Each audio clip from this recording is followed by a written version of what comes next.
அகர முதல எழுத்தெல்லாம் ஆதி பகவன் முதற்றே உலகு. பாக்குப்பன். வணக்கம். இன்று பாட்டி சொன்ன ஒரு பாட்டு. சான்றோர் பெருமக்களே, ஔவையார் மூதுரையில் இன்றும் ஒரு அழகான பாடலை நாம் பார்க்க போகிறோம். அவர் பாடிய மூதுரையில் நல்ல பாடலை நாம் பார்க்க போகிறோம். உற்ற இடத்தில் உயிர் வழங்கும் தன்மையோர் பற்றலரை கண்டால் பணிவரோ. கல்தூண் பிளந்து 20 அல்லால் பெரும்பாரம் தாங்கின் தளர்ந்து வளையுமோதான். தளர்ந்து வளையுமோதான்.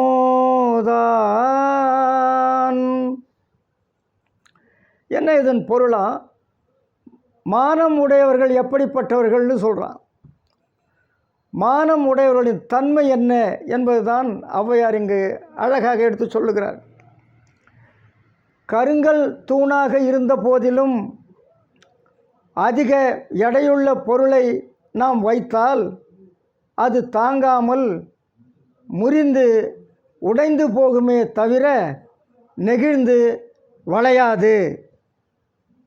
அதுபோல மானம் உடையவர்களுக்கு அவமானம் ஏற்பட்டால், அவமானம் நேரிட்டால் உயிரை விடுவார்களே தவிர அவர்கள் பகைவரின் காலில் விழுந்து வணங்க மாட்டார்கள். காலில் விழுந்து வணங்க மாட்டார்கள். மானம் உடையவன் அர்த்தம். வீரபாண்டிய கட்டபொம்மன் மானம் உடையவன். ஆங்கிலேயனுடைய காலில் விழுந்து முத்தமிடவில்லை அவன். அவர்களை எதிர்த்து தூக்கு கயிற்றை முத்தமிட்டான், உயிரை விட்டான். மானம் உடையவன் அர்த்தம். உயிரை விடுவார்களே தவிர அவர்கள் பகைவரின் காலில் விழுந்து வணங்க மாட்டார்கள். வீரபாண்டிய கட்டபொம்மனை போல தான் சேரமான் கணைக்கால் இரும்பொறை. கணைக்கால் இரும்பொறை சிறையில் அடைக்கப்பட்டான். தண்ணி தாகம். சிறை காவலர்களிடம் தண்ணி கேட்டான். காவலர்கள் அவனை அவமானப்படுத்த வேண்டும் என்று காலம் தாழ்த்தி தண்ணீரை கொண்டு வந்து கொடுத்தார்கள். இவன் ராஜா. இவன் கேவலம். எதிரி நாட்டு காவலர்கள் இவனை அவமானப்படுத்த எண்ணி தாமதமாக தண்ணீர் கொண்டு வந்து கொடுத்தார்கள். என்ன செஞ்சிருப்பான்னு நினைக்கிறீங்க? அவன் தண்ணீரை குடிக்காமல் உயிரை விட்டான். சேரமான் கணைக்கால் இரும்பொறை. மானம் உடையவன் அர்த்தம். தமிழன் எப்பொழுதும் மானம் உடையவன் தமிழன். ஆக சான்றோர் பெருமக்களே, நாம் மானம் உடையவர்களாக இருக்க வேண்டும். அதைத்தான் வள்ளுவர் கூட சொல்கிறார் மானம் என்ற அதிகாரத்தில். மயிர் நீப்பின் வாழா கவரிமா அன்னார் உயிர் நீப்பர் மானம் வரின்.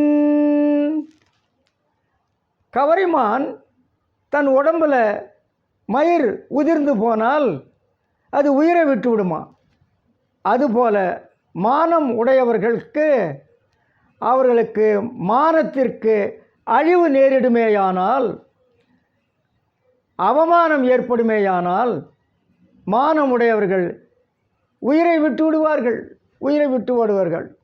ஔவையார் என்ன சொன்னாரோ அதைத்தான் வள்ளுவர் சொல்லி போனார்.